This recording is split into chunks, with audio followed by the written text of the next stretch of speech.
हाय अर्जुन, ठीक कहते द्रौपदी, ये गुरु पुत्र है, ब्राह्मण है, छोड़ दो। भीमसेन ने कहा तुम छोड़ दो, पर मैं छोड़ूंगा नहीं। अब यहां समस्या उलझ गई। युधिष्ठिर कहते छोड़ दो, द्रौपदी कहती छोड़ दो, अर्जुन ने तो संकल्प ही लिया कि मैं मारूंगा। अब भीमसेन भी कहता है यदि आप छोड़ देंगे तो मैं मारूंगा।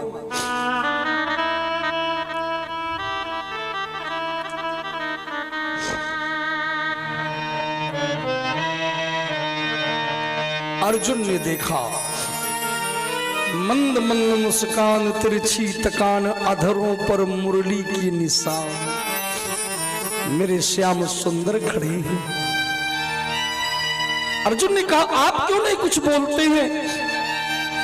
बोले देखो भाई, हमसे जब कोई कुछ पूछता नहीं तो हम क्यों बीच में बोले? अपने से सयाने तो लोग हैं,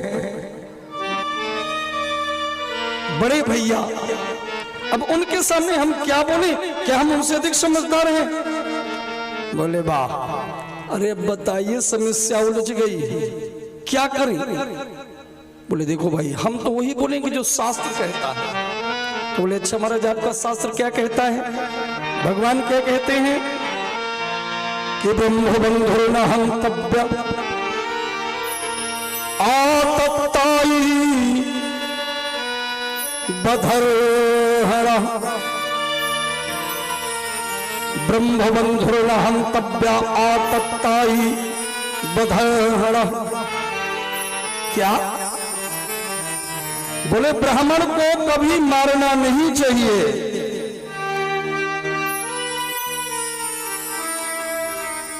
कि ब्रह्मबंधु न हंतव्य, ब्राह्मण को मारना नहीं चाहिए, पर आतताई बधर्हणः, ब्राह्मण को कभी मारो नहीं, आतंकवादी को कभी छोड़ो नहीं। बोले लो महाराज, आपने बात को सुलझाया क्या उलझा दिया? उधर कहते हो ब्राह्मण को मारना नहीं चाहिए, और उधर कहते हो आतंकवादी को छोड़ना नहीं चाहिए, तो मैं अब क्या करूं? बोले तुम्हें समझ में नहीं आया।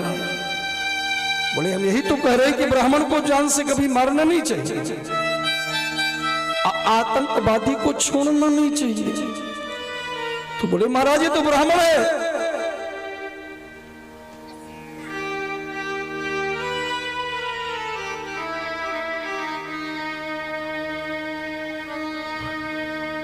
ये बच्चे शांत रहें।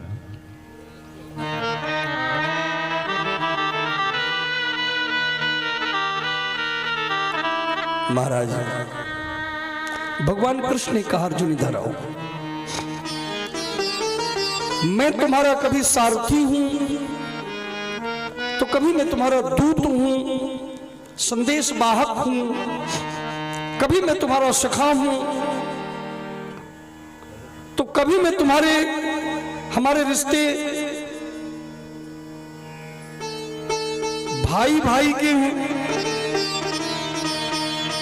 हमारे आपके अनेक रिश्ते हैं। लेकिन अर्जुन एक समय वो था कि तुमने मुझे गुरु बनाया था और तुम मेरे शिष्य बने थे, याद है?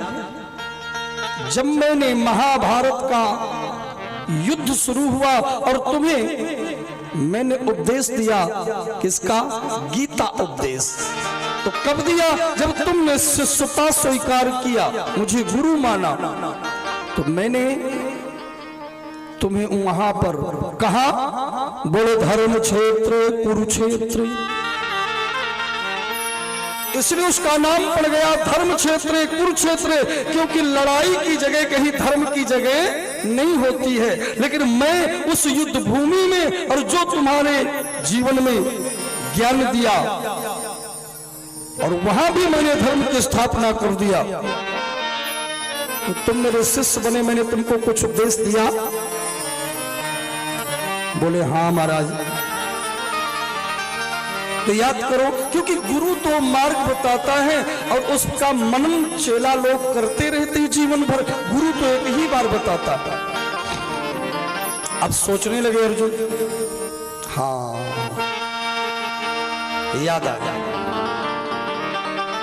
जब मेरे प्रभु गुरु बन के उपदेश दे रहे थे तो एक बात कहा था कि अर्जुन, किसी सम्माननीय व्यक्ति को,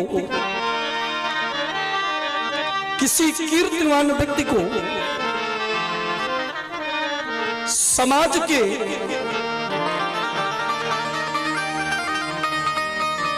अच्छे व्यक्तित्व वाले व्यक्ति को कभी जान से नहीं मारना चाहिए। हमारी उसकी यदि दुश्मनी है तो जान से मत मारो। तो बोले ऐसी मार मार दो कि वो जीवन में जब जब याद करे तब तब अपने को मरा समझे। और वैसे दुश्मन को एक बार में मार दोगे, और लोग करते क्या है कि एक गोली डाला और दुश्मन को मारा और ये कई बार में चला गया। ये कोई बुद्धिमानी नहीं है। दुश्मन को ऐसी मार मारो, ऐसी मार मारो कि जब जब वो याद करे वो घटना, तो उस समय अपने को समझे कि मैं मरा हूं। तो जीवन में कितनी बार मरेगा, समझ में आया? अर्जुन ने आज वही ज्ञान को अपनाया और क्या किया, पहुंचा, बंधन खोल दिया और बंधन खोल करके सामने सब लोगों के बीच सभा में खड़ा करके अर्जुन ने तलवार निकाली। अश्वत्थामा के मस्तक में एक मणि थी और मणि वही जो ब्राह्मण का वास्तविक तेज, वही तेज रूपी मणि, और उस मणि को तलवार की नोक लगा करके निकाला, छिद्र हो गया मस्तक और बाल का मुंडन कर दिया। तलवार से बालों का इधर इधर बाल बना दिया, पूरे वो भी नहीं, और सबके सामने धक्का दिया, चल निकल यहां से। तो देखो भाई, ब्राह्मण बच गया। और अर्जुन ने ऐसी मार मार दी कि जब जब ये अश्वत्थामा याद करता है तो अपने को मरा। आज भी अश्वत्थामा जीवित हैं, जिनका भ्रमण नर्मदा नदी के, नर्मदा गंगा के तट में हो रहा है और वो अपने आप को आज भी मृतक समझते हैं।